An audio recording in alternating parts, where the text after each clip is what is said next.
Hi there. This video is intended for people intending to become a contributor to the AMP network. So first thing you're going to do is when you go to create a new resource, you're going to be asked to put in a request to become a contributor. Once you've received your approval, come on back to this video and check out the rest.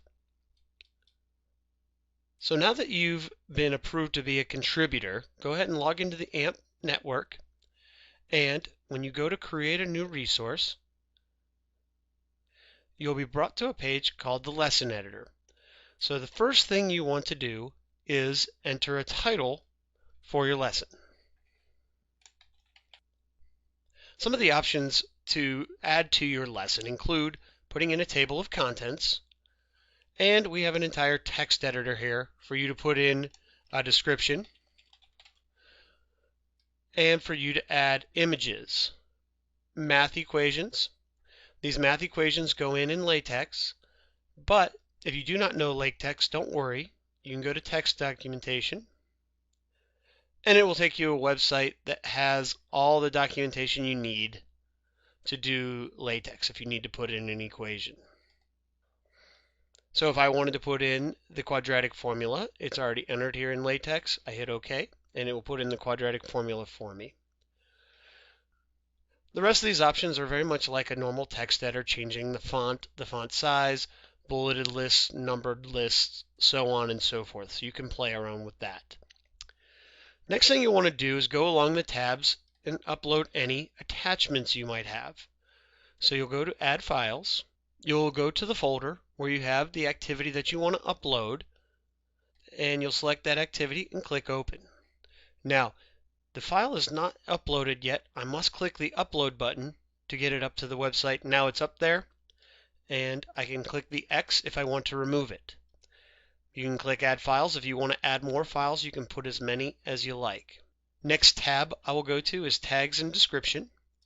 In here I can put in an abstract, which is a short summary, which will show up on the main page. I can add a thumbnail if I would like to add a thumbnail. If you mouse over, right here you get the option of changing it, which is where you'll put in a file or grab one from a website.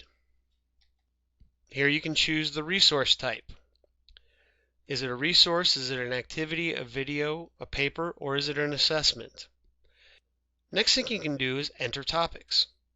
Now with topics, if your topic is brand new, you'll need to type it in.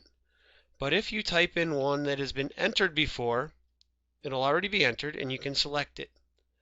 Now click the plus button to add it to your list of topics.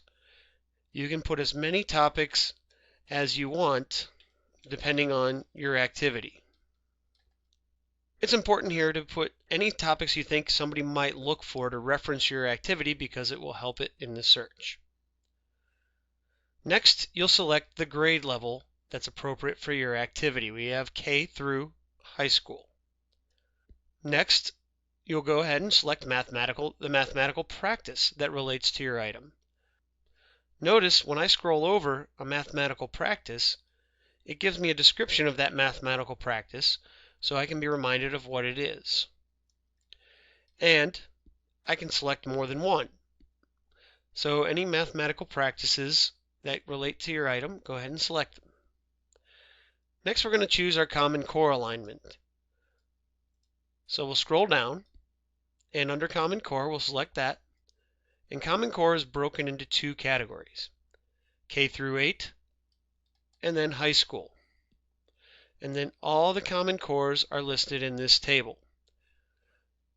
So if mine is on geometry in high school, I could select this first one, and then I can select which Common Core standards it's aligned to. What I'll notice is when I close, here they are listed now for my item. You can put as many Common Core standards as relate to your item. So that takes care of our Tags and Description tab. One of the most important tabs that we have for our contributors because that's where you really let people know what your item is about. The next tab is the license. What type of license do you want on your item? We have Creative Commons licenses here, and it tells you what each one is about. so you can decide which license is most appropriate for your item. These are important because as we go to reuse and remix items, we want to make sure that the appropriate copyright is put on the item. The next tab is author. And so if you're working on this with more than one author, this is another opportunity for you to give them attribution. Once again, I can add as many authors as I like. At any point during the process, I can click Save and save my work, but it is not yet viewable to the public. I have not yet published it, and you'll get this message from the Ant Network. When it is ready to publish, we'll go to the Publish tab and confirm that it is ready for publishing. This time when I save, I don't get that message from the AMP network, and now I get to see what other people see when they go to my sample lesson. The only boxes that'll be different for me because I'm the creator is I have an edit button and a delete button. Now, once you begin creating items, you are going to be a contributor. By being a contributor, you are going to show up on the contributors page with your information that you entered when you created your registration. Also, anytime you want to get to your resources, you can go to My AMP, My Resources, and here's a list of the resources that I have created. All of mine so far have been published, but if I have an unpublished one, which I do, I can go to Unpublish, and now I can edit it, and if I'm ready, I can publish that.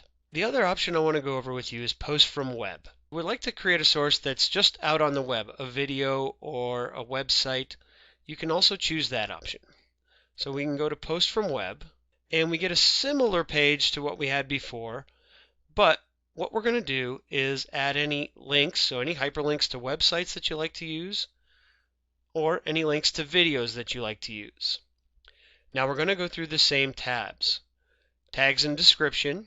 This is where you'll enter the title, the abstract, and all your tagging information, and add a thumbnail if you choose. Remember, you mouse over, click Change, and this is where you can upload a screenshot. Be sure to do thumbnails often for your items as it helps the user get an idea of what yours is about, and also will just make it look more visually appealing. Again, you pick your license and your author, and then Create. This doesn't have the Publish button like we did on the regular Create resource, because all we're doing is linking something that's already published. So that's our quick run through on how to be a contributor to the AMP network. We hope you join us in creating one of the greatest Common Core math repositories that exists on the web, and we thank you for your support.